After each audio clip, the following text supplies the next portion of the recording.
A true warrior heart, don't pump no fear. If you study, this is a call for the warriors. The ones who read through the lines and see through the lies and realize that these are the times. Calling the warriors, those loaded with knowledge and acknowledge that the existence of the state is a problem. This is for the warriors, truth seekers and truth speakers. Bullshit proof, I'll send a salute through your speakers. Calling the warriors, the ones who stand in their divinity, loaded up and ready to die. This is a call for the warriors. Hello, folks. Welcome to another fantastic One Great Work Warriors episode. I got today with you. I'm Chris. This is Derek, Brandon, Jerry, Jim, and the wonderful Crip Rick.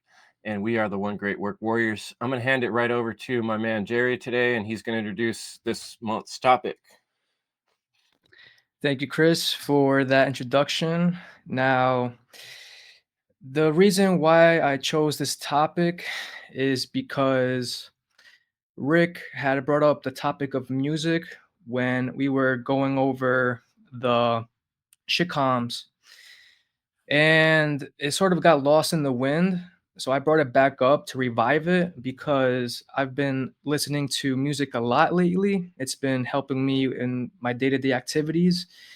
And I figured, if there's a topic I want to talk about, it'd be music. It's just, I want to dive deeper into it, and I did.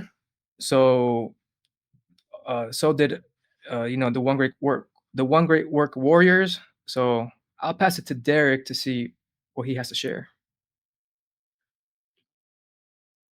Yeah, Jerry, cheers. And yeah, definitely appreciate this topic on so many angles, even like the negative ones, which includes all the whack MCs out there and the bullshit programmed music and the hypnotic that makes you want to vomit type of music that's out there in the lamestream media.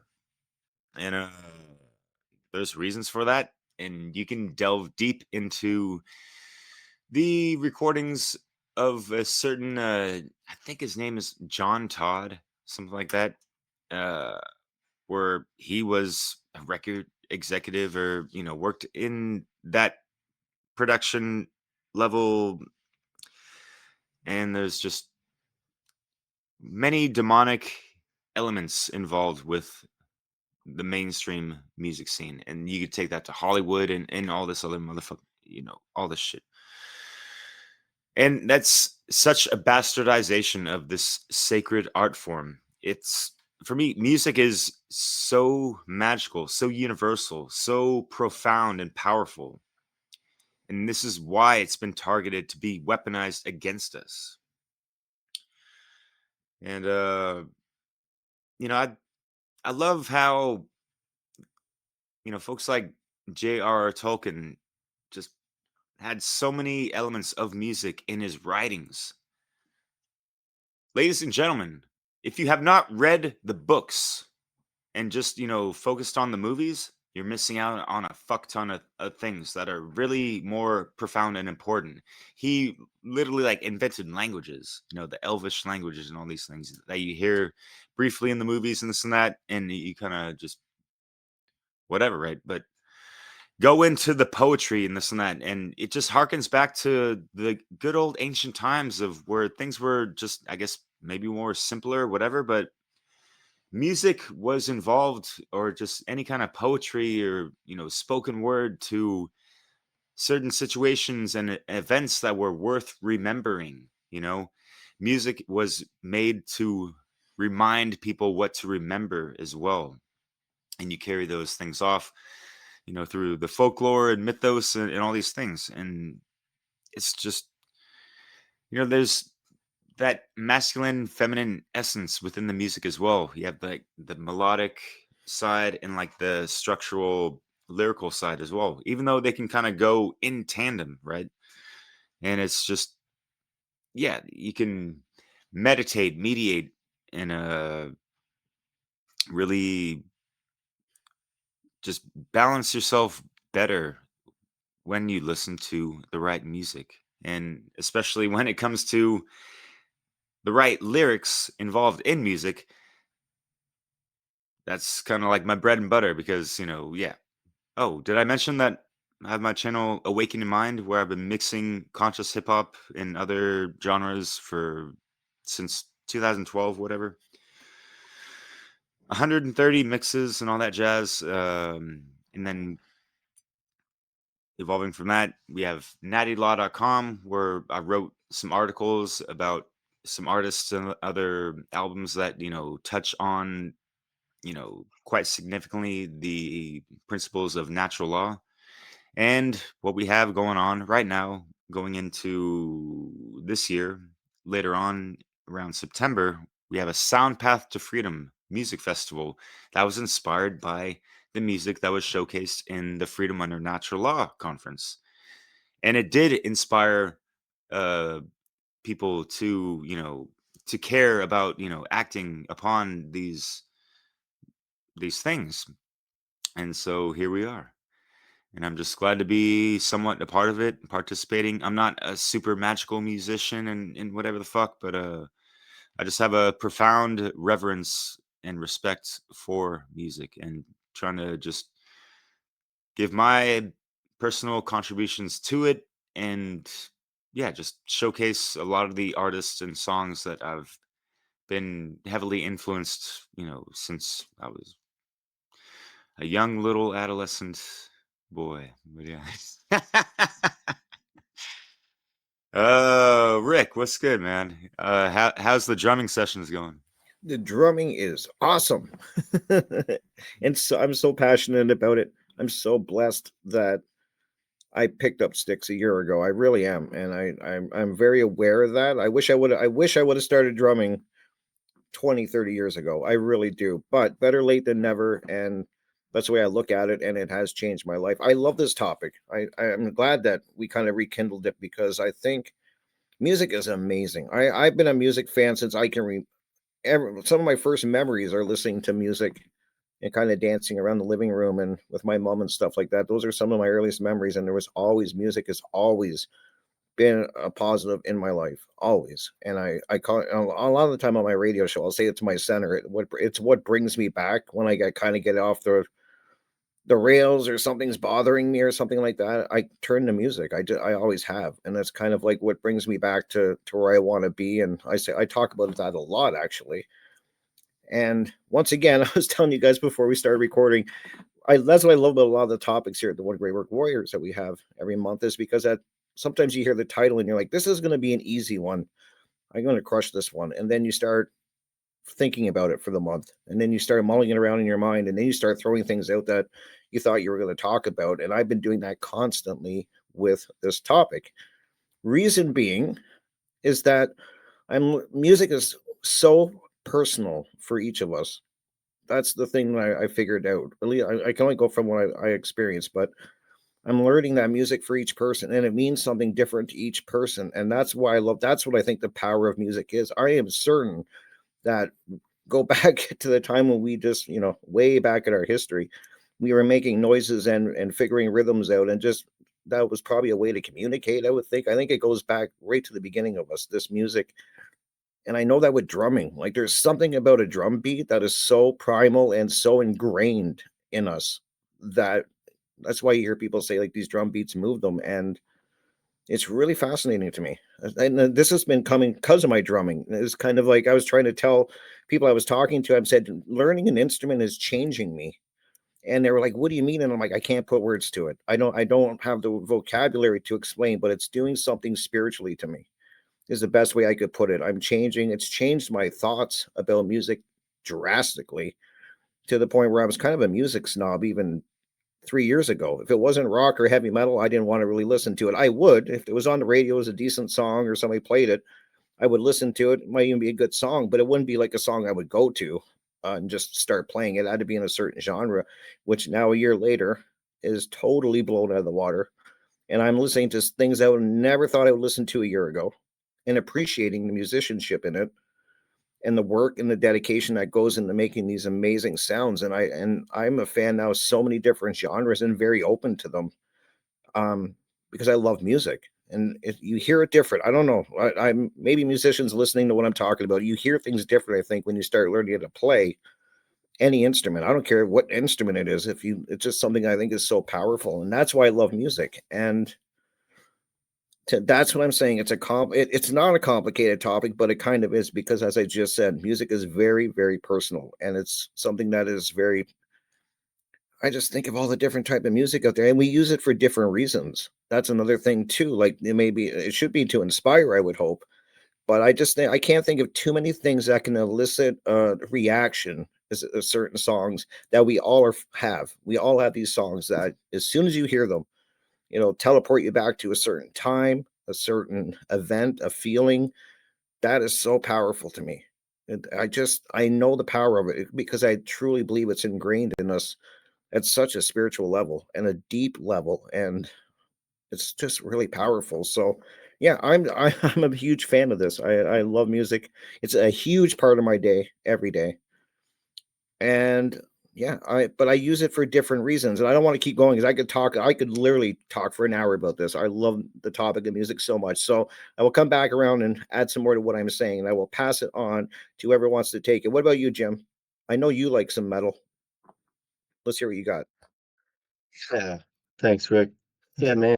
I like music, and I hear what you're saying about personal to everyone.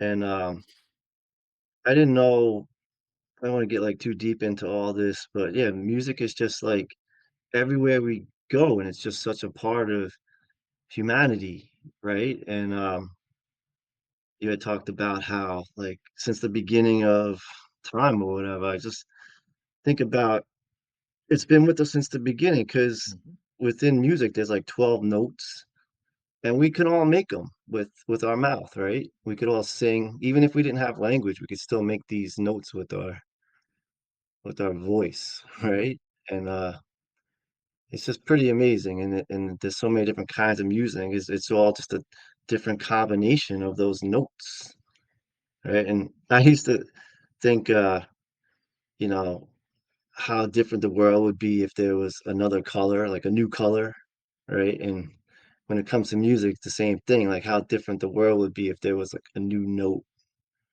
it would change music so much and art. But just a thought, because I feel like I've been through so much music, like I've discovered it all that I've even like I've gotten like bored with some of the stuff that I used to love so much. But going back as a kid, growing up, my sister was 4 years older than me, and she liked all like the '80s music and the pop music, and I didn't like that at all. But it was always like my mom and my sister were listening to that, and my dad would play like the '60s music, which I liked, but I feel like that was like his music, and that was always just like around. I liked most of that, but I just thought, oh, that's like that, and I was like, the '80s music, I was like, "This is music? I hate music," you know? And it wasn't until, like, I got into my teenage years is when I discovered my music, because then I just like, I wasn't even, like, allowed to listen to, like, Led Zeppelin was, like, scary, right? Like, and it wasn't I didn't have, like, access to those my parents are pretty strict about like, we didn't have cable TV, I didn't have MTV, and like I didn't just like put on the radio and like listen to Led Zeppelin or my there was no access to these albums or the kids who listened to like the metal bands, they were like scary to me. They were older, right? So, but then the first album that I ever got was Led Zeppelin 3, and that changed my life. Like the Immigrant Song was the first song, and that was and I just went down this whole like rabbit hole of music from there. Um, and then all so much more music. But I know like one thing that I did was with Led Zeppelin was I would look at the song titles and who wrote it. And like from their first album, there was like these other guys who wrote the songs, and Willie Dixon was one of the guys. And I was like, who's Willie Dixon? And this is like more like pre-internet stuff. And I don't even remember how I like figured I worked at a record store when I was 18, 19, Sam Goody. So then that's how I was like, I discovered like more about blues music. And Willie Dixon was the guy. So I didn't know that the Led Zeppelin songs were blues music because they played it like heavy metal. Like that Led Zeppelin album was like considered one of the first heavy metal, like the birth of heavy metal, right?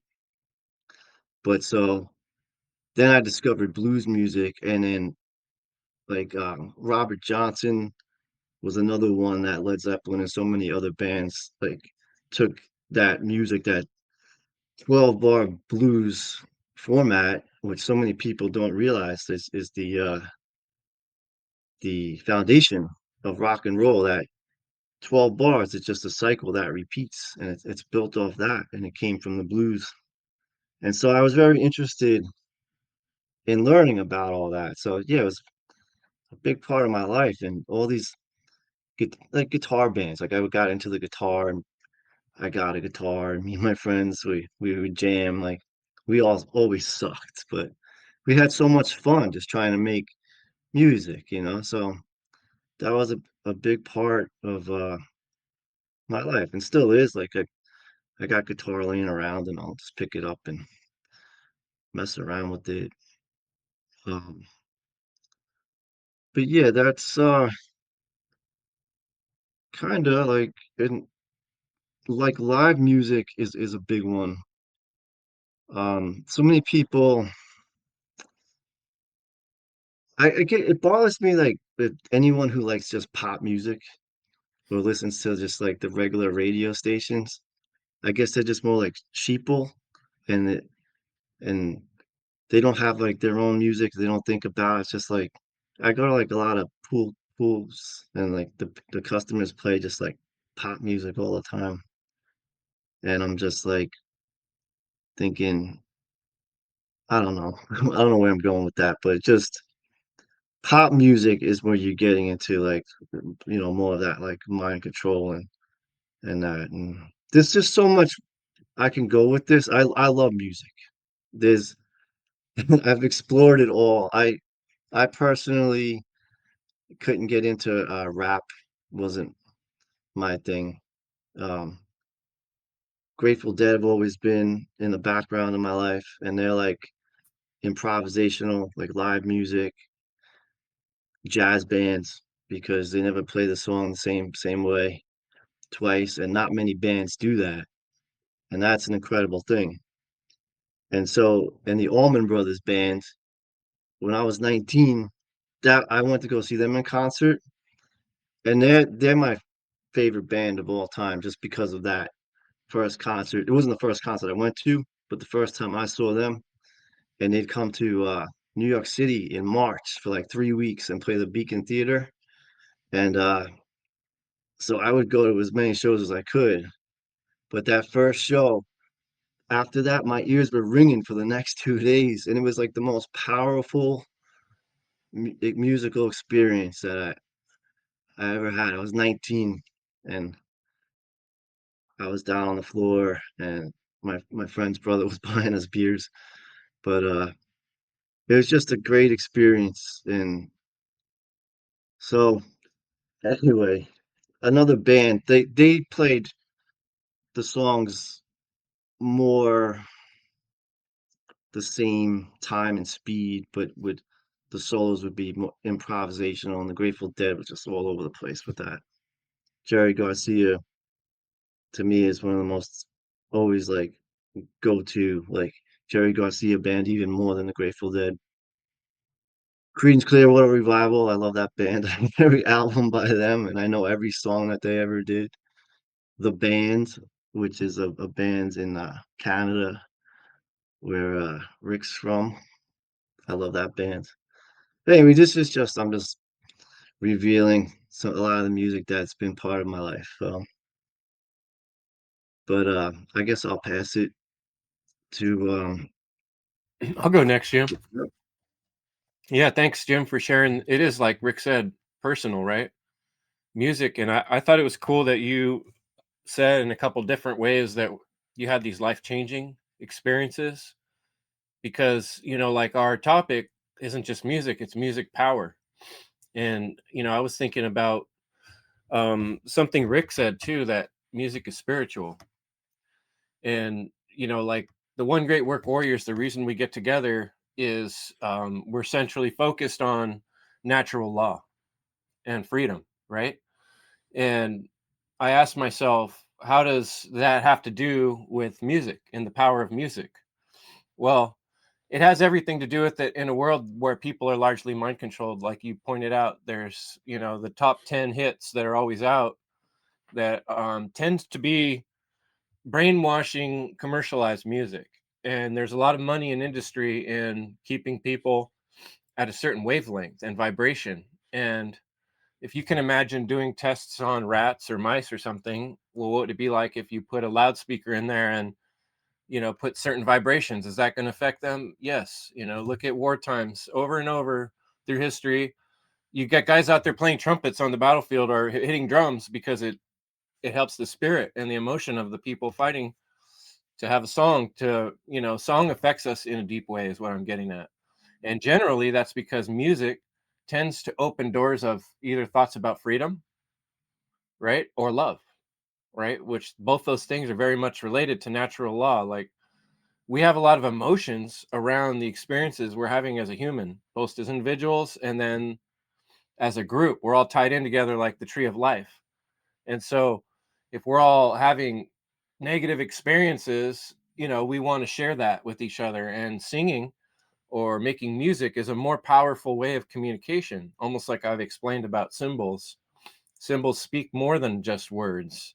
Um, on my last episode with Douglas Martin, we were talking about that. Like a symbol has 1,000 words, a sigil has 1,000 symbols. You know, music has symbols for days, right? And talk about who mentioned. I think Derek mentioned that male female aspect of music is one of those times when we find the strange balance, because the music and the sound puts us in a more right brain imaginative state, right? But then we can direct it with words. So it can be very dangerous to just listen to potentially hypnotic things. It's all based, it goes back to the heart, right? Like our heart beats boom, boom, boom. That's the basic deep beat. All through history, people in groups form tribes, dance around a fire, beat drums, and every shaman in history has used drum beats to get into a certain meditative state.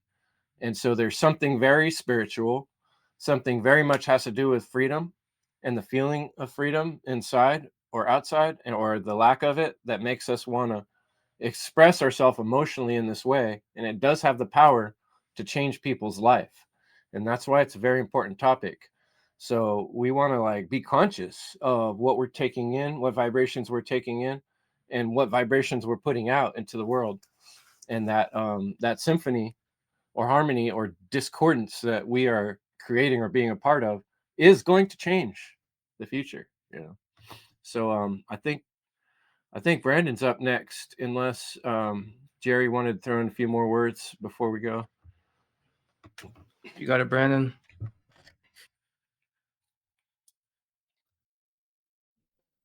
Man, y'all kind of covered a lot.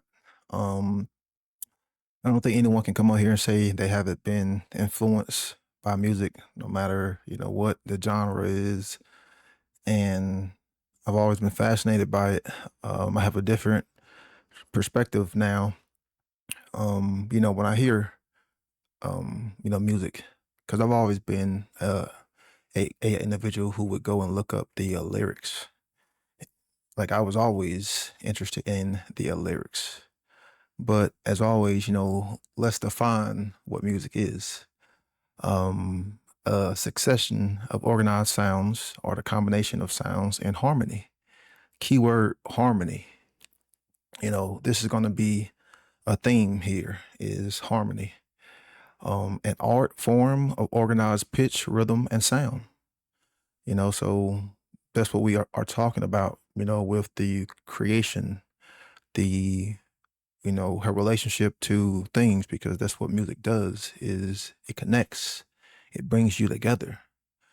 So when I hear music, I'm thinking of of good times, of, like the good memories, the good experiences, the opening up, the coming together, like the calming down, how they're relaxing because, it's the opening up, the connection that it is bringing toward you, you resonating with that vibration, so we're dealing with harmony, a harmonious pattern that we recognize, it's a cooperation. It's almost like an order. It's an understanding. It's an accord, you know, that's what I want people to get when I'm saying an accord. What is an accord? It's harmony. It is harmony. It means to be in harmony. And in mythology, there was these female goddesses, Concordia. Could that be associated with the word, accord? Well, who was Concordia? Who was Harmonia in the Roman and Greek traditions? The goddess of harmony, the goddess of agreement. And on another note, one of my favorite movies was a kung fu flick with David Carradine, cheesy movie, but it's called The Circle of Iron. And in this movie, the main character is called Cord, and he's on a quest for the book of wisdom, the quest for the book of knowledge. And he wants to harmonize with his book. He wants to harmonize with his knowledge. And little does he know that the book is within, because he finds the book and he opens it up and it's just a mirror. And then he learns that all the secrets of the world are within. But see, he is the chord. So, we play a chord in music. So what does that mean? Is 3 or more notes played together harmoniously. A chord is also a string on a musical instrument. We have terms like, you struck a chord, with me. So what does that mean? It means you resonated with something on a deeply emotional level with either something, someone, some experience, some modality. It struck a chord, with you. So what is a chord in and of itself? A chord is a string or rope-like material twisted together or woven together or unified or in a harmonious pattern together, making it stronger. So we use chords daily. We use chords to do what? Connect things, to attach things, to tie things together. So there obviously it's some kind of archetype with this line, this string like, material, because we use chords to connect our technology. Man has always used chords when it has come to the transferring of information, the transferring of knowledge. Even, when we had landlines, even with, phone towers and phone signals, it was always chords. Chords were a means to have information and energy flowing. Well, why is that? Because a line or chord is what connects 2 points. And that's exactly what music does. So I think there is a deeper underlying, theme here with the whole chord like archetype connection, because we have this image, we have this, like this symbol representative of the string, of the line, and we have sayings like, you crossed the line. Well, what does that mean? You kind of yank my cord. And when you yank my cord, when you yank a cord, what does it do? It produces what? Vibration. Discord. Yes, it produces energy. Yes. So all of this is like getting into like deeper, like metaphysical. I kind of feel like I've been I kind of feel like I had like Nate Cap in the back of my mind, you know, and like all of his symbology and like all of his stuff. And then like Conrad's video, like kind of like in the back of my mind, kind of like weaving all this stuff together. Hence, so, according, he'll harmonizing all of these words and all of these wordplay and all of this green language, held together to get people to understanding that there is a deep connection when it comes to music, a very deep spiritual connection when it comes to music, So, you have the connection of 2 points, held the lines so information can flow, creating waveforms, creating energies, creating, held emotions, creating dance. You're in tune with the tune. Everyone is in accord, So what is a tune? You know, what is a tune? Or what does it mean to tune something? It means to adjust a receiver so that information can flow to a specific signal or a specific frequency. We also have words like to tune a car, to tune a piece of machinery. Well, what does that mean? It means to adjust or put in a correct state. So pretty much something is in disharmony, you correct it and putting it back into harmony. Then you also have like the tunes that they play on the radio, which they want you to harmonize with, but that's a perversion of the false harmony of, like the false light. So when I hear music, when I think of music, I am thinking of the connection to things on an emotional level that have either happened, experiences, certain, loved ones, certain ancestors, certain family members, certain friends. It can even be a certain struggle, a certain trauma, a certain addiction. Music can be so reflective in so many different ways. Like Rick said, it's going to influence you and penetrate your soul on a deep level, and it's going to be unique towards you. A certain experience that may be similar to others, but unique in your own way, because it is what harmonizes you to reality in the now. And that's why it's such an emotional, deep connection, because it literally resonates with the spirit. And I think that's why a lot of music now has kind of lost its touch, because, man has, become so disharmonized and, been in such, discord with the spiritual side, with nature, with truth, with, true creativity, because this art form was supposed to be about truly expression, and then you can take that expression and then connect your expression to that and can have a similar yet different, unique expression. But sadly, we seem to be losing that, because unfortunately, it seems that that cord has been cut, that disunity, that harmony isn't there anymore.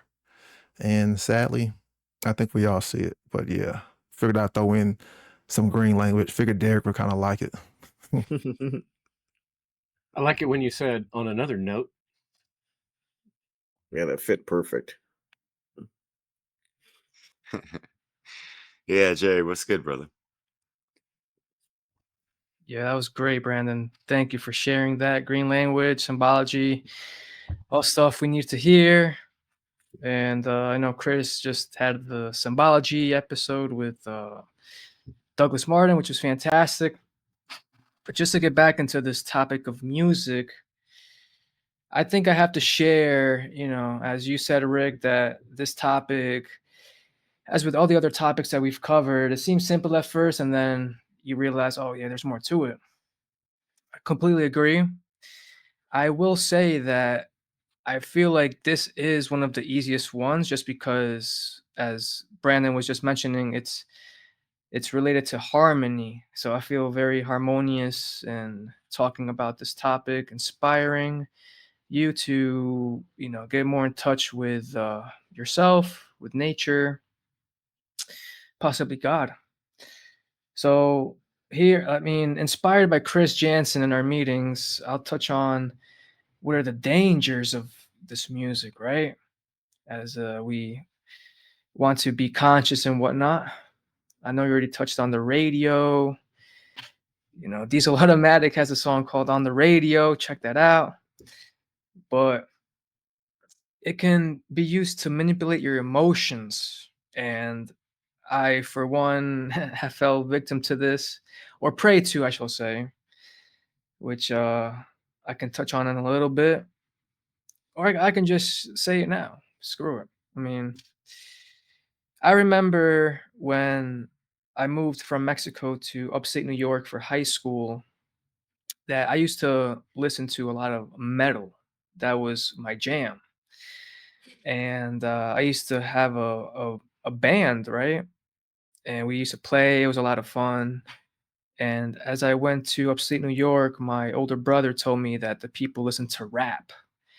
So I remember when I first, when I was first hearing it, the get, I couldn't really flow to it. I seemed out of harmony, but I thought, he's right. And so I put myself in a box per se, and I kind of left the metal world.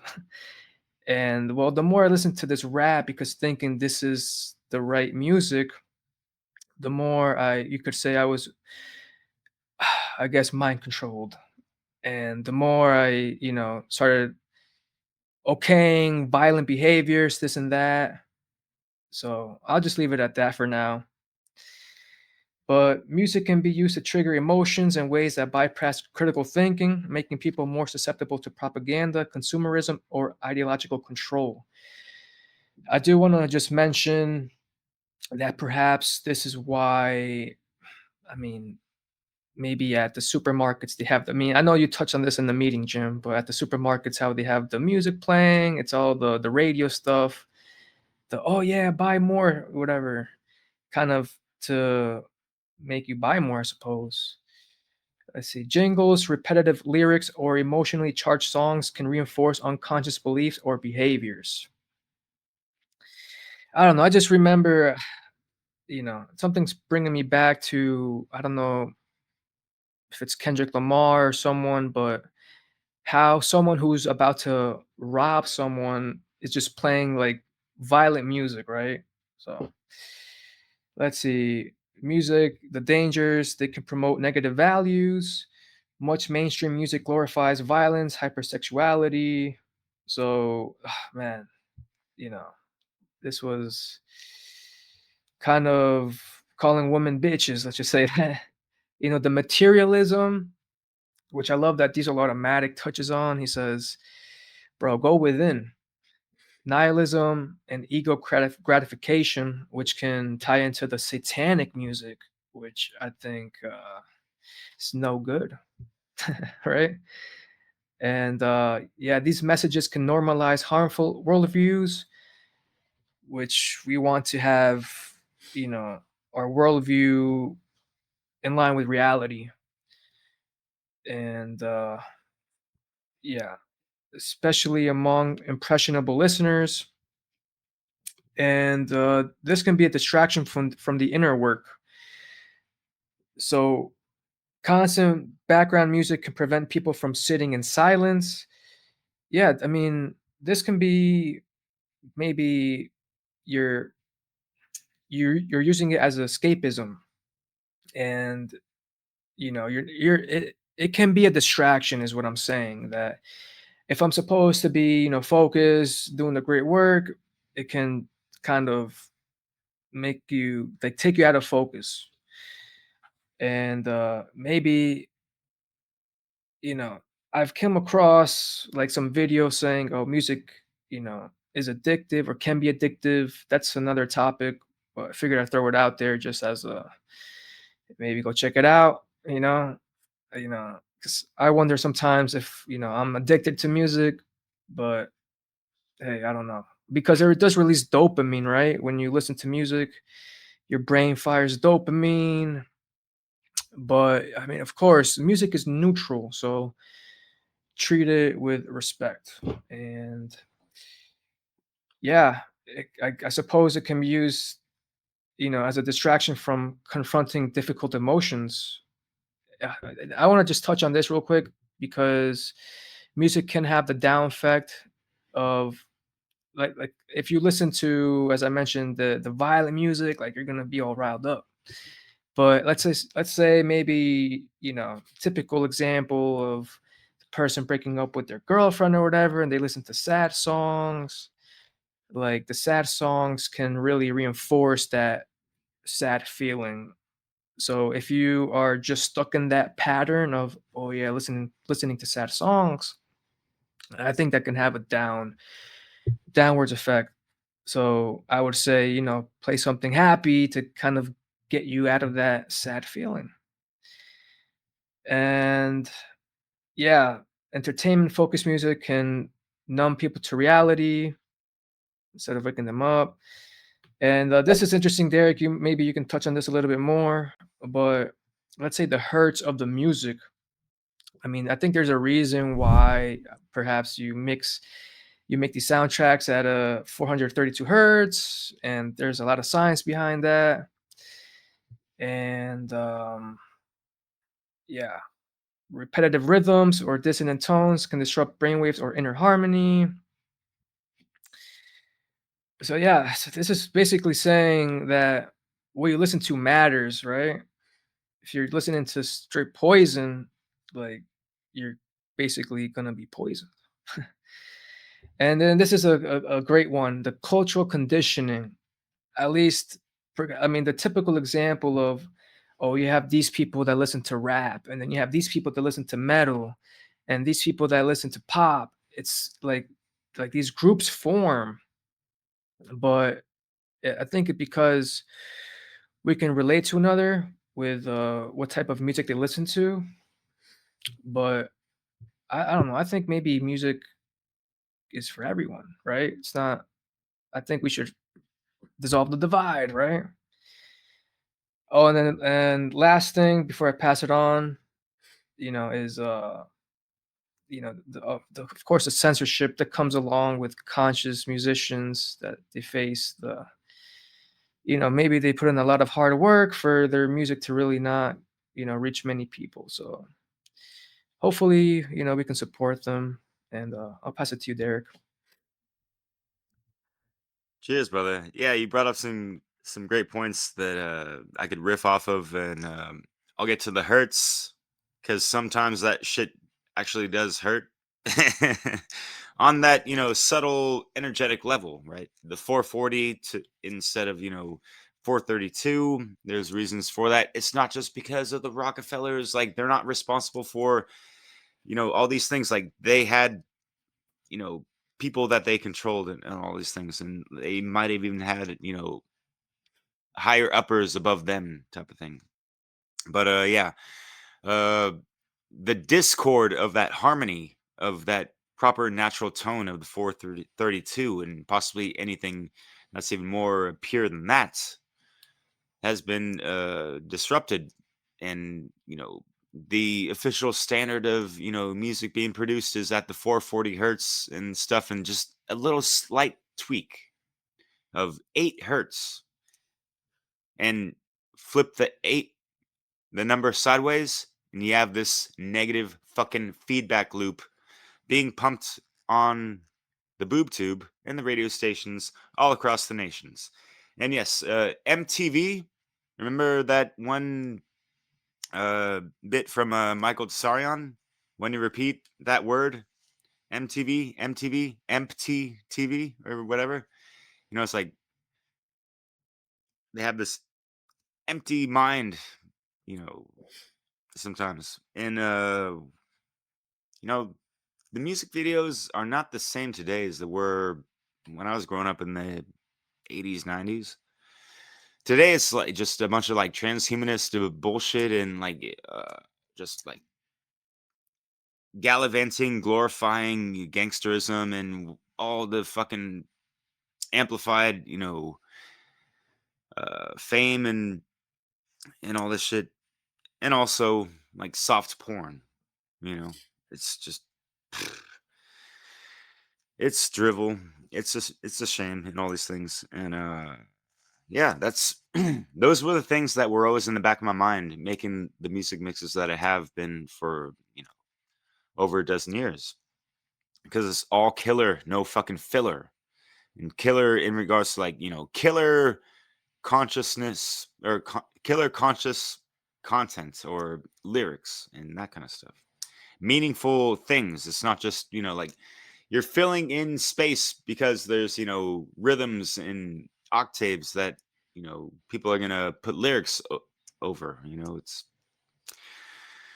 anyway. So I busted out some old school shit. I'm gonna read something real quick for you guys, and this is actually initiated by Chris Nelson when we had that great work Launchpad thing we're talking about, yeah, do you guys take notes? It's like, fuck yeah, dude. Like, and I got some writtens, and I totally forgot about certain things that I've, just written down in the past. And I was looking for them, trying to prepare for this meeting. It's like, I can't find this, one, little thing I wrote like years ago. Where is it at? It's like, oh shit, it's not on the computer, on the digital realm. It's, from the pad to the pen. Aren't you glad, my friend? Like, but I don't know about you, but as far as myself, I used to live my life according to hip hop quotes to a degree, searching for a line that applied to my situation at the time. I remember skipping school on those blunted ballads in San Francisco, eager to see what mysteries, knowledge, and good times awaited me in those record stores. Because Amoeba Music Record Store, folks that are not on the West Coast might not be familiar with it, but yeah, it's like one of the best record stores I've ever been to in my life. Chris knows about that shit. You know what's up, man. There's only 3 of them: Berkeley, San Francisco, and Los Angeles. Anyway, so sometimes there were artists outside of these stores or inside selling music. Like I spoke with artists like on the streets, and the San Francisco Bay Area was just like fantastic for. There's like this golden era in the 90s. Is just so magical, right? Yeah, slanging tapes the old-fashioned way, out your fucking trunk. Like 93 to Infinity. What's up? Say it again. You were saying the 90s, and I thought of 93 till Infinity. Sorry, I had to mention that. Fuck yeah, man. Yeah.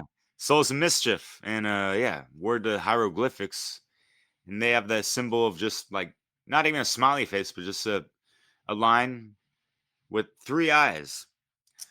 So folks can kind of realize and get keyed into these more spiritual aspects, even if they might not always be talking about them. And that's fine sometimes. It's like not every single hip hop artist needs to be like talking about like the spiritual principles every single fucking lyric at the same time, even though I more prefer that. Yet they also are trying to reach the lower common denominator and folks that are a lot more ignorant to what we're talking about and all these things. And music is one of those vehicles that can drive individuals towards, these more higher spiritual principles. I mean, hip hop, what is the acronym of that? Healing our people. Sorry. Holistic, infinite power, healing our people. I might have. Anyways, yeah. So I lost my track on this. It's too long, anyways. But because man, I got so many other notes that I wrote from what you guys were talking about just like 5 minutes ago, and I'm gonna rifle through these so we can get Rick on right after. But yeah, I just got to give Rick, Chris, and Brandon shouts out because we've had previous recordings, speaking about music, like Brandon, we had a really great chat. I really appreciated you years ago reaching out. We had Awakening Through Hip Hop, that kind of segment. And Rick with the, talking about the transhumanist stuff and, revolving around the mix that I made on that. And Chris, just like riffing on the scritching and just like, cruising around the bay and all these things we had to say. And just, yeah, man, it's some of that good old wordplay. And yeah, so, music is involved in so many aspects of life, right? And I think most human beings out there have a reverence for it to whatever degree, even if it might be on this more lamestream level, right? And that's not to say like, and it sucks to overgeneralize, right? There are, like you hear it on the radio, like the good old rock stations, 107.7 The Bone, right? Chris, you know that one? I don't know if that's AM or FM, but it might be nationwide. But anyways, but yeah, Jim, you mentioned like Creedence Clearwater Revival.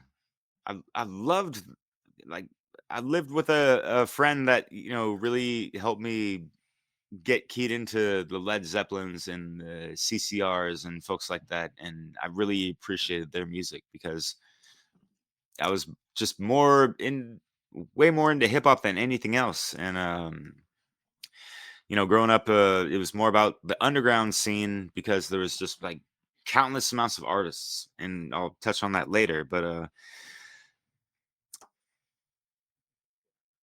music is a form of language in and of itself, and it depends on the instruments being played that conveys whatever, and you could just feel into that, and that's what I love about that magical aspect of it. Like, especially, I took a jazz class, just a jazz history class, if you will, um, in junior college, actually, Santa Rosa Junior College, Chris.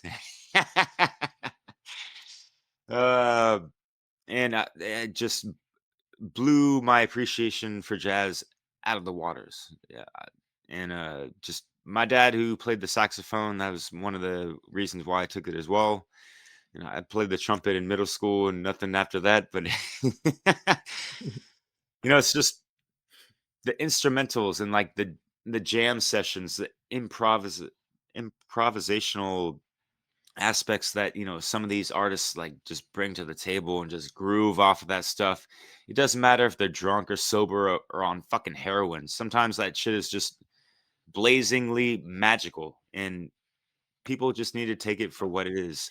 It's like these time capsules, if you will, these memories frozen in time through the harmony that they created at that time. And when people listen to those songs at certain times in their life, that could have a current reoccurring theme playing throughout their life. Like, you ever hear that one song, it's like, oh yeah, that takes me back to when I first heard that song when I was doing this, and you even remember the smells and the colors and the people around you and all this stuff, and it's like you have vivid memories around certain aspects of music that you don't with other things, right?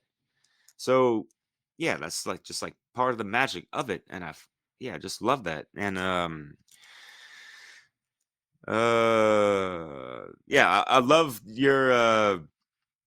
your bit, Brandon, on the accordance of people being able to afford using their vocal cord to strike a chord and get rid of the fucking discord that is going on in the world, right? So play on those words, people. Like, just meditate and contemplate on these things. It's really great, man. I love that shit. Yeah.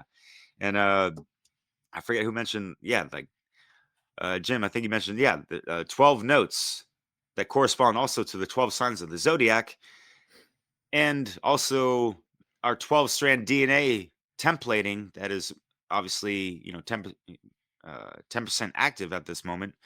It goes into the 10 human tribes, base 10, base 12 mathematics, and all these things. It's like so many things correlate in are integrated in the fabrics of creation, and just the human expression, like just bringing these out in so many different ways and genres, is it's a beautiful thing, especially when it's done right, not in that whack MC realm type of thing. So anyways, and yeah, we see the change of the formats of music and how people are playing music and appreciating music with the vinyl, the 45s, 33s, the fucking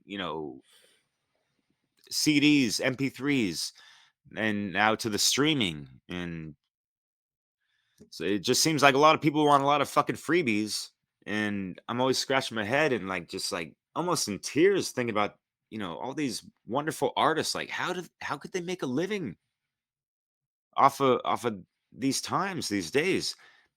There are clever ones that are you know striving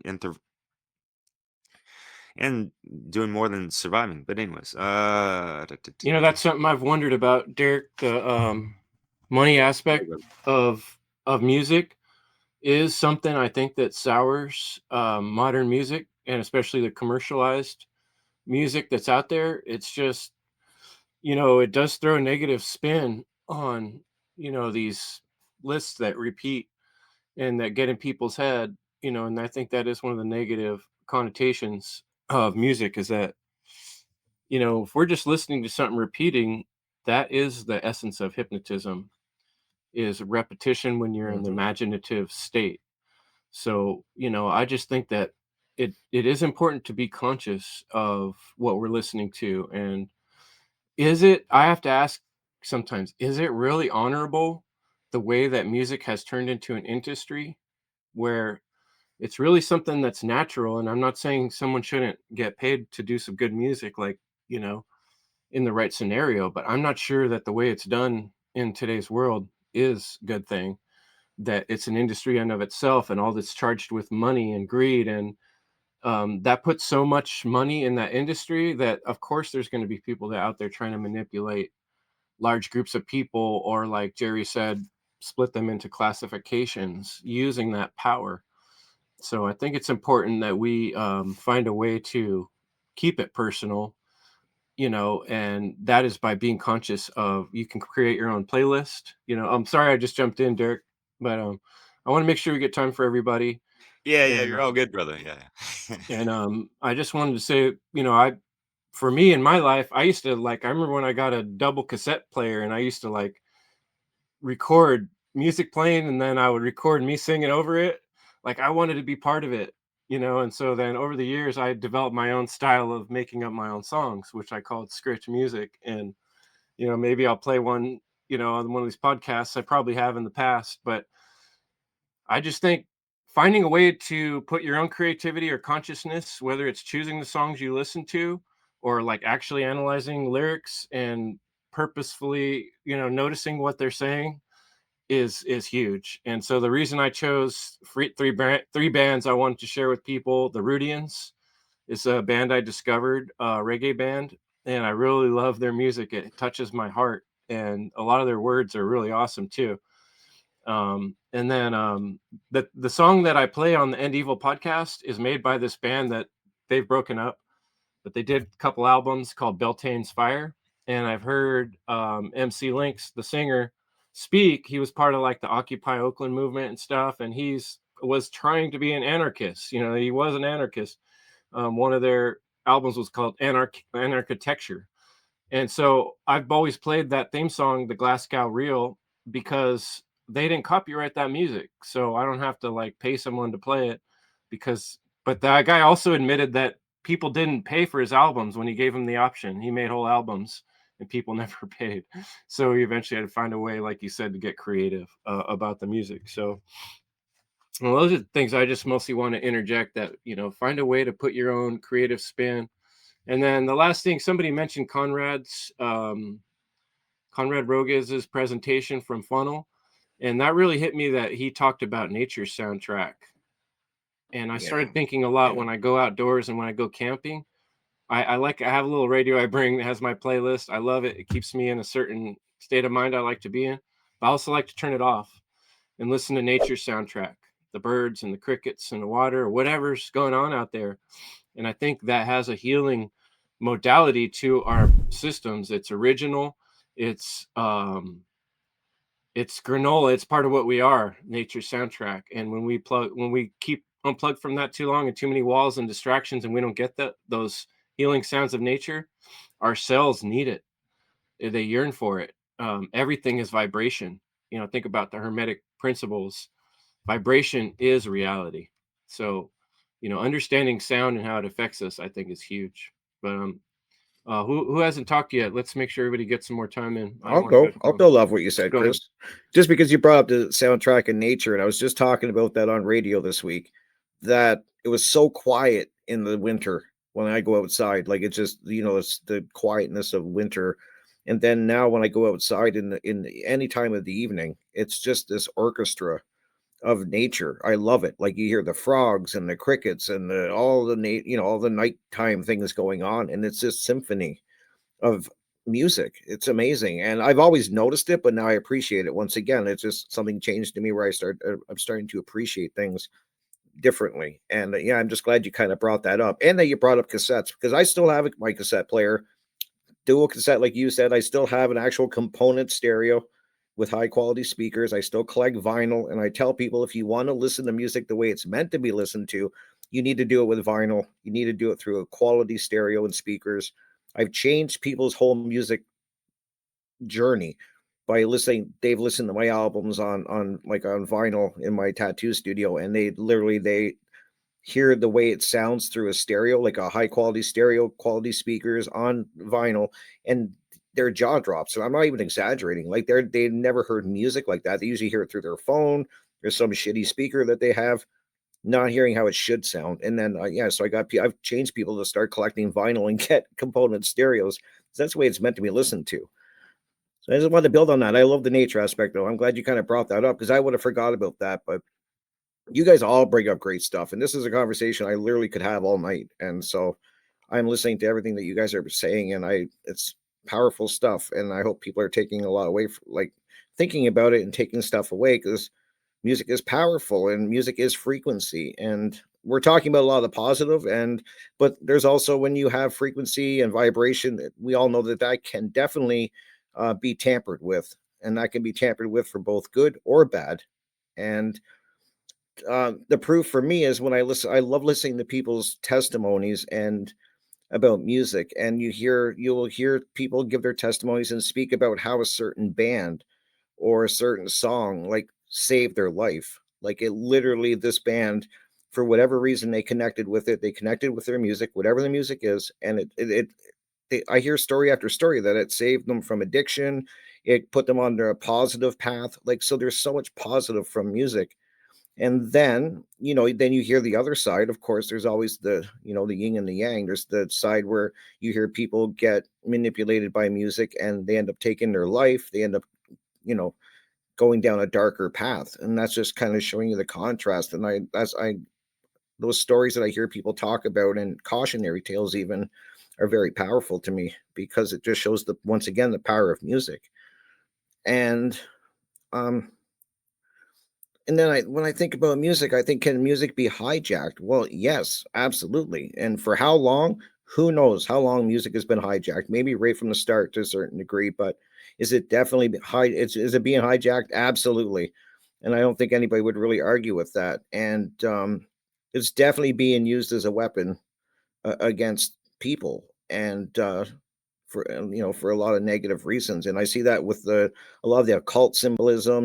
They're just so blatant with it now. Like, just go look at any of these like halftime shows, and a lot of these big pop culture, I guess, pop bands are just blatant with it now. So there's a lot of symbology that they're just throwing out in people's faces. And for me, what music should be is, I think it's really important to say, is that it should be inspirational.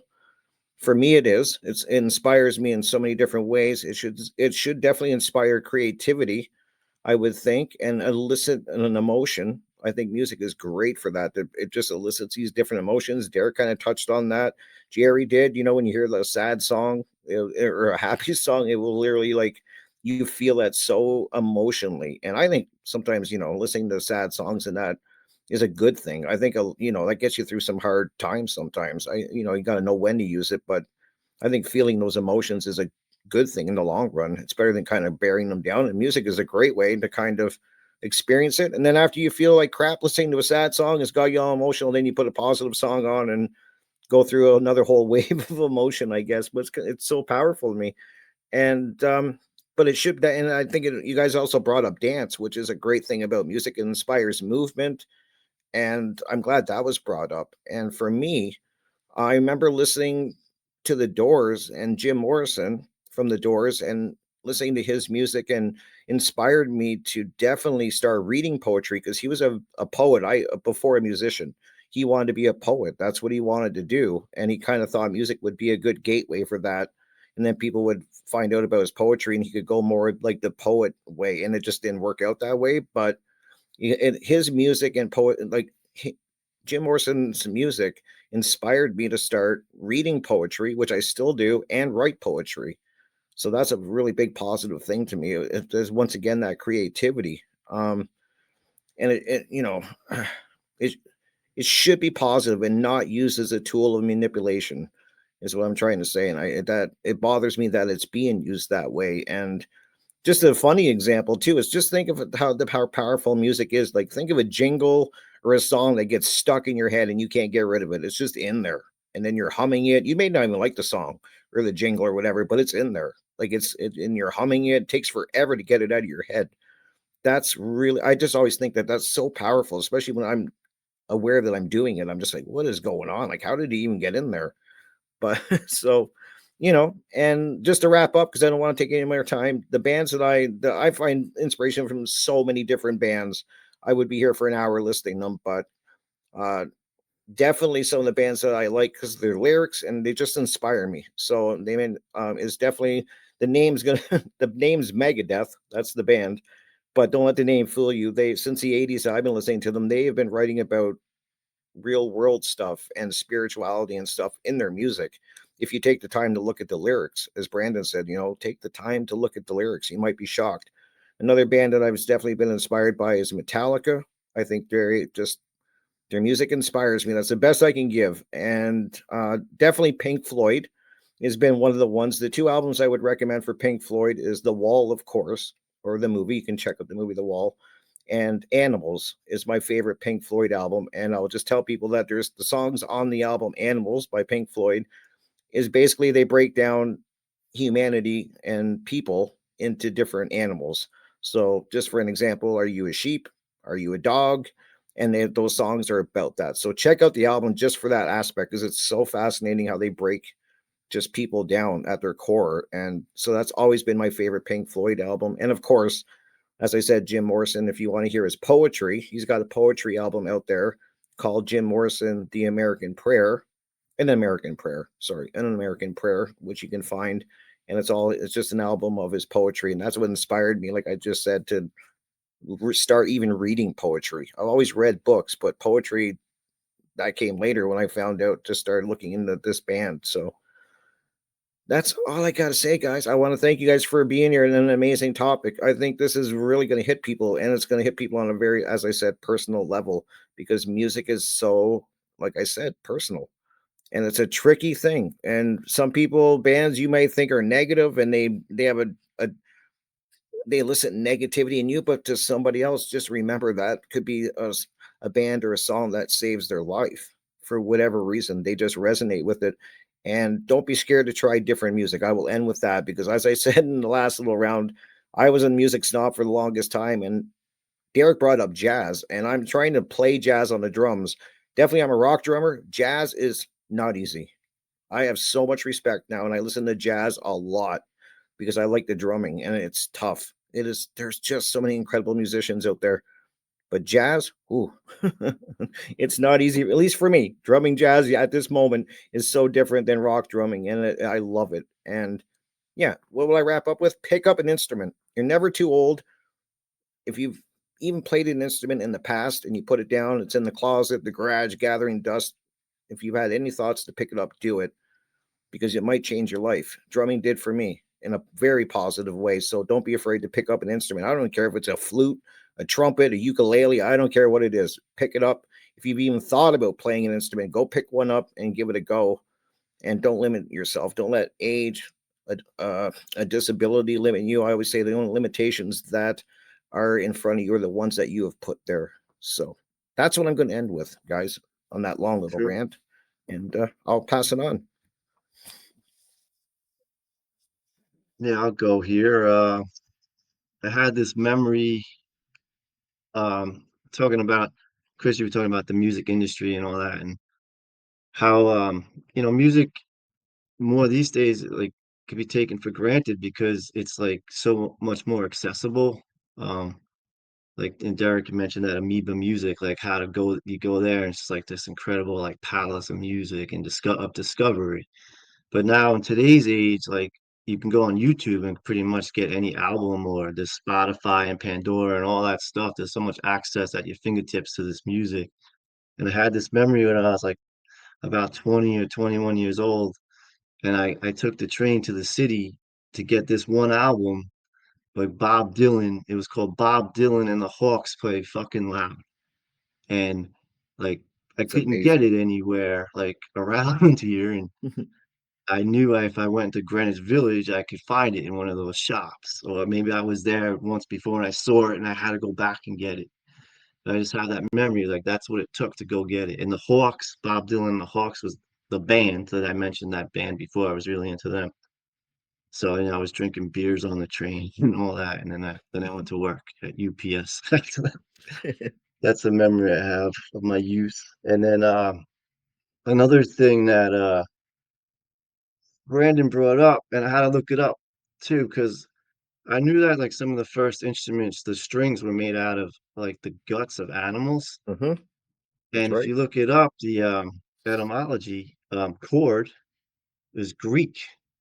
It means gut. Good. Yeah. The go Yeah. KHORD. Yeah, it means That's maybe cool. you were gonna speak about that, but so I mean, what's so amazing about one string is that all those 12 notes can be played on one string, and even different octaves on the same string. And that's by us humans making instruments, putting a string on an instrument, and how incredible instruments are. To think of Mm-hmm. a piano, a grand piano, and what it takes to make that instrument.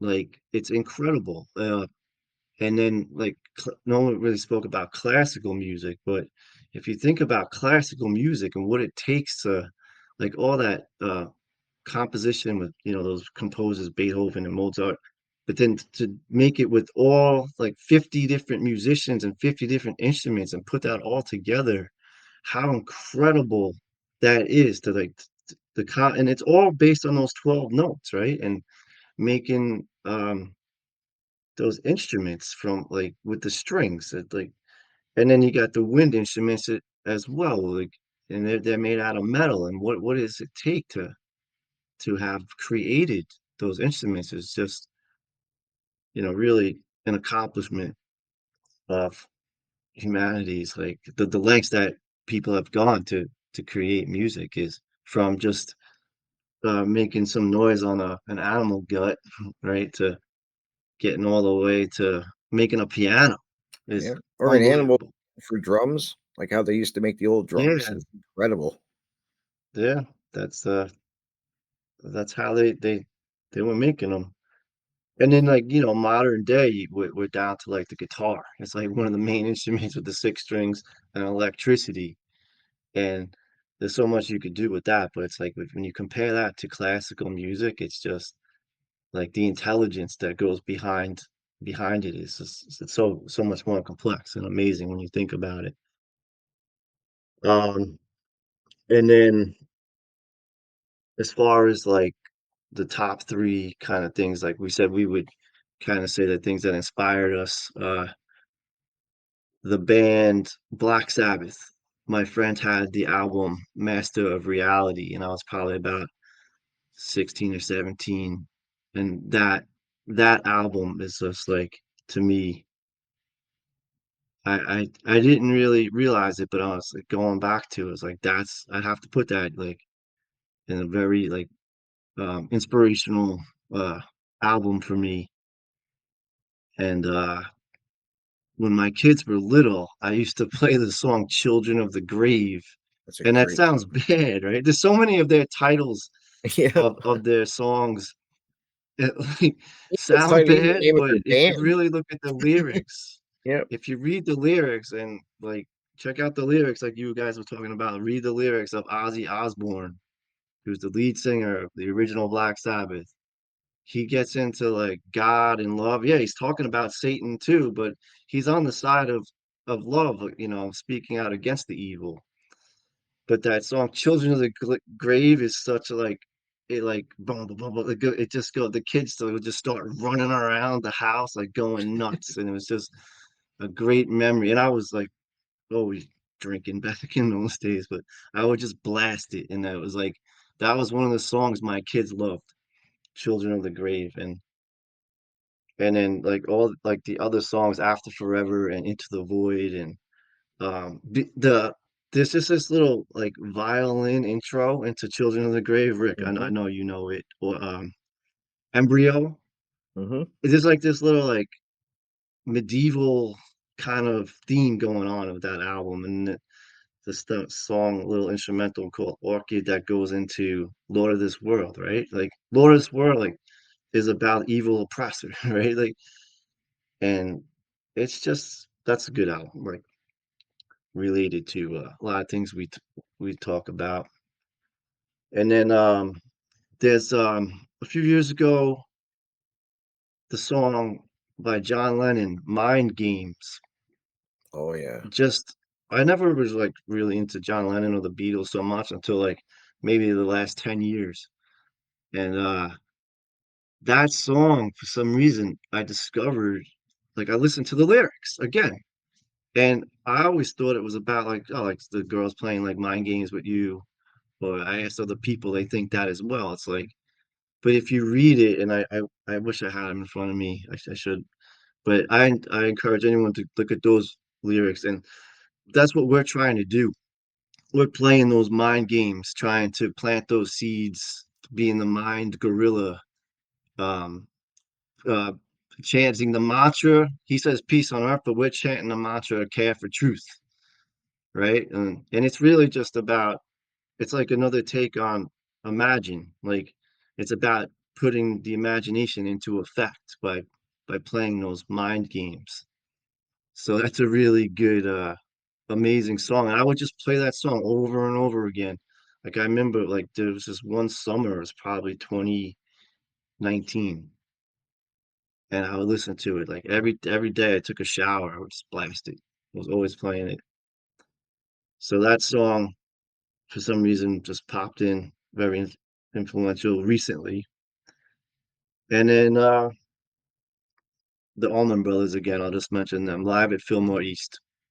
Oh yeah. One of my favorite albums. That's So they would have amazing to be album. with me on the Desert Islands album, kind of Mhm. thing. Like the one of the most incredible blues albums, and they were like that version of the band, the original band, Dwayne Allman and Barry Oakley and those guys. Like that's my story with music.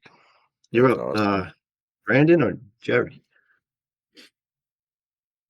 It's me. And the Allman Brothers are from where that guy Brandon lives. So that's a good Totally. segue to go to Brandon. Well, since we're about to wrap this up, hell, I'll keep it short and sweet. Rick mentioned that, how the music gets stuck in our head. It's usually which part of the song. It's the chorus. Yep.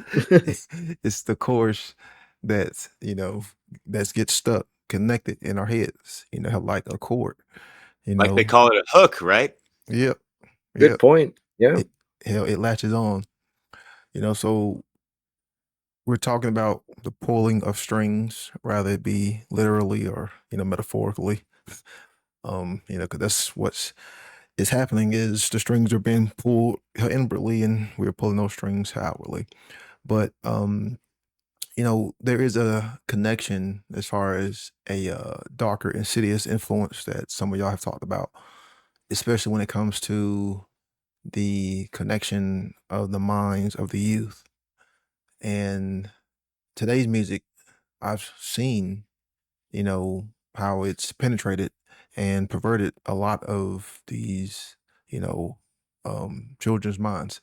And a lot of Mhm. social engineers and a lot of, satanic influence have openly talked about for decades upon decades about, using music, about using symbols, about using, tones and frequencies and energy to awaken a kind of like dormant state of consciousness, a kind of werewolf like animalistic, you know, um inner beasts, because we've all seen depictions in Hollywood of how, you know, there's this creature, this being that gets awakened by a certain tone, a certain frequency.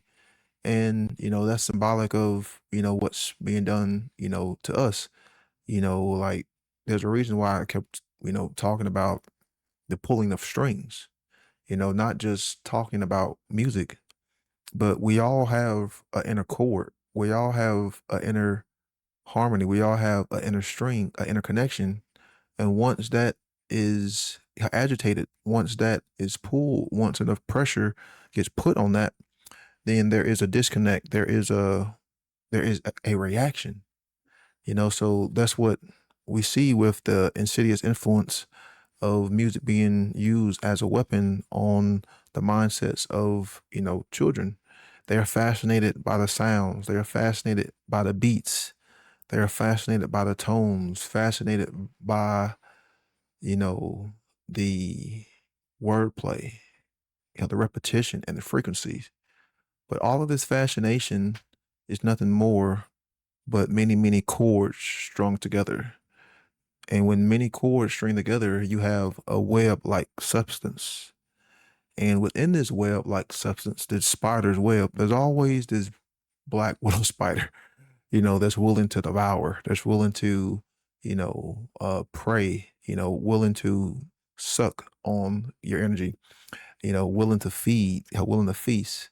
And that's really what, how we see in this symbolic representation that I'm trying to, have to pick is these chords are being strung and people are harmonizing and connecting with more nefarious, insidious like influences.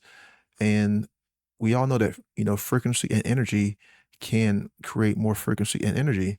So, if you target certain individuals and, with these frequencies, with music, we all know how it can be a emotional uh stimulation.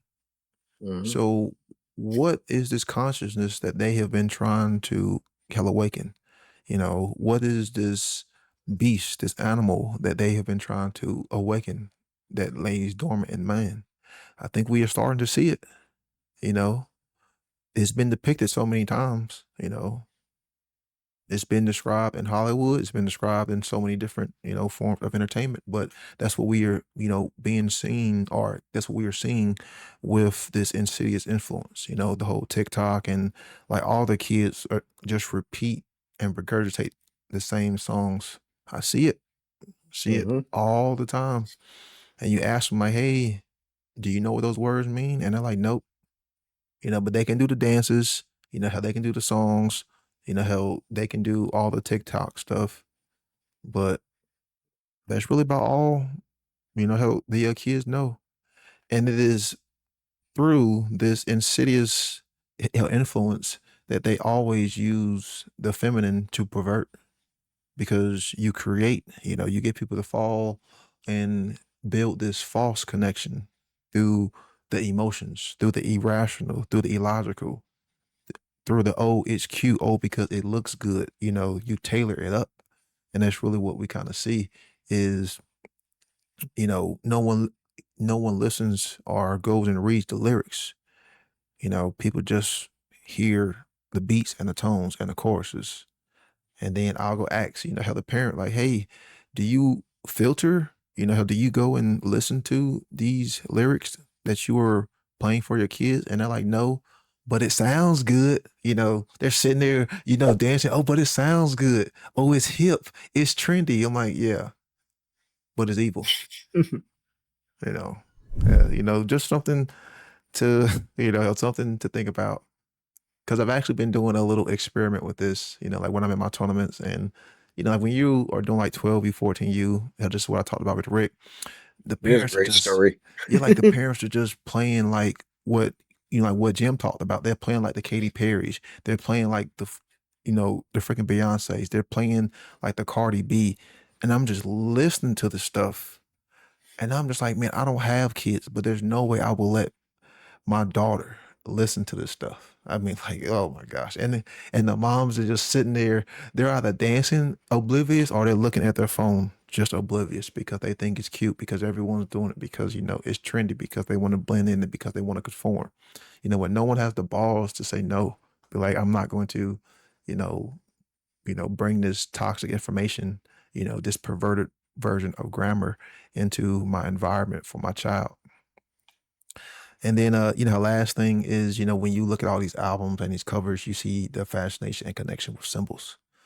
just to have a deeper, more, relationship, a deeper, more, connection, like with all the whole, symbols and Egyptian symbolism and, you know, occult symbolism that's put on, the front of covers and albums. That's something right there, in Mhm. itself. But in closing, my three favorite songs of all times, doubt is ever going to change. Going to take these three songs with me to the grave. Most Def, My Umi Says, most favorite song of all time, Gangsta song. And all three of my songs about awakening. Uh, Song number two, Kenna, Hellbent, about doing the shadow Ooh. work, about not being controlled. And then you can't leave off some good reggae, the Heptones, Mystery Babylon. Oh yeah. Yep, when you brought the Hmm. alcohol into the minds of the kids and you pervert the youth. So I'll close with that.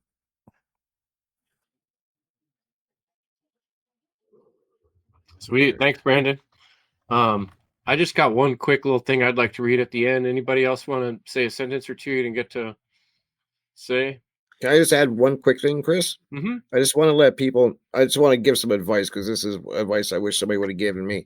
Even if there's certain, I always be open to going back and listening to music that you may not have even liked just a few years ago, because this is what's happening to me. Is there are certain bands I would never listen to.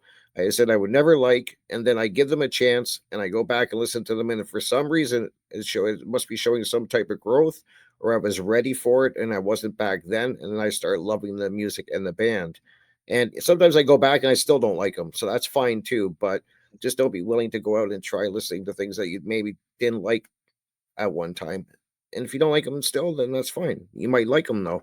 I just want to encourage people to do that because that's been a big thing for me. I going back and listening to bands just I didn't like a year ago, and now I'm like, wow, and like I really like them. So whatever that's worth, that's my recommendation. And trust me, I can go all the way from metal. Now another one that I would listen to if you like singing is a band called the Pentatonics, and they just do everything a cappella. And the one song that they do, Hallelujah, will bring me to tears every time I hear it. Like every single time, it hits something in me, and it's just such a powerful song. So that's my music taste now is across the board. So just don't be scared to try different music, I guess, is my final thing. Thank you.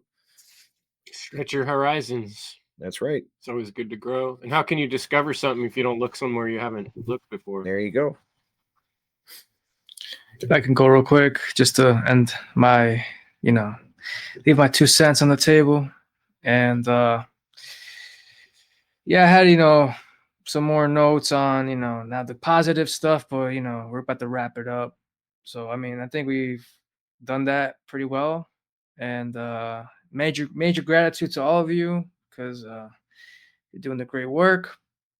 Now, as far as 3 songs or whatever to like leave you guys with, I'm still kind of going through this in my head, but I'll just mention this one, because it did change my life, is a song called Awaking the Demon by Bullet for My Valentine.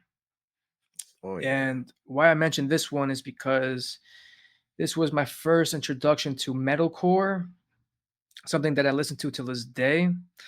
And it's really synchronistic because you picked Metallica, Rick, Mm-hmm. and this band was really inspired by Metallica. Yep. So they're similar in many ways, except they scream and you know. So I just say that one. I think it's like symbolic because it's almost like there's a demon that we have to use when our rights are being taken away.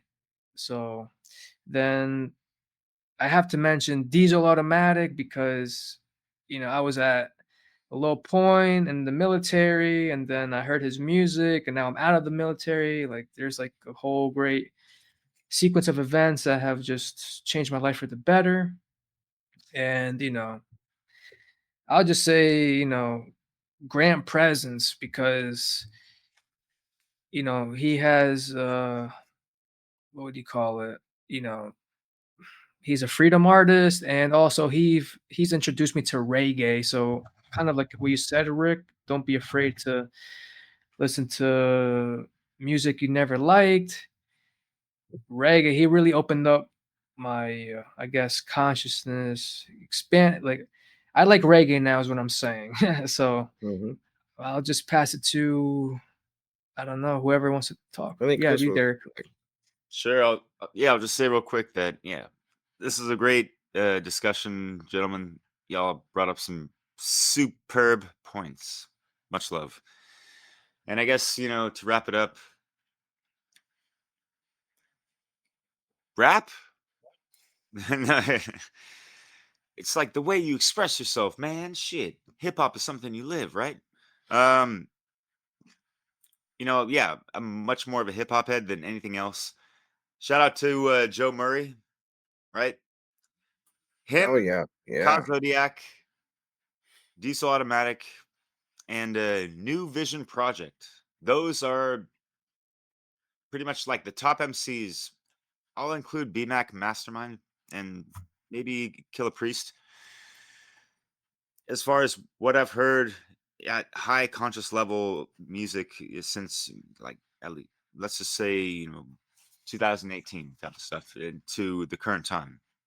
But like my top 3, I'm just going to name collective of musicians because it was just something of a special time, this golden era in the Bay Area. And I've wept over this too many times, and I'm not going to do it right now. But the Gifted Gab of Black Alicious, rest in peace.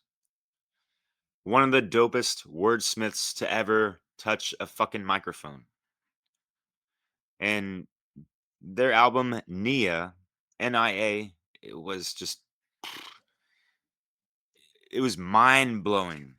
Listening to this in the late 90s in high school, still young, dumb, full of cum, but having that type of proper conscious direction towards like, oh wow, these guys are talking about some serious shit. I want to listen to more and like keep listening to that shit.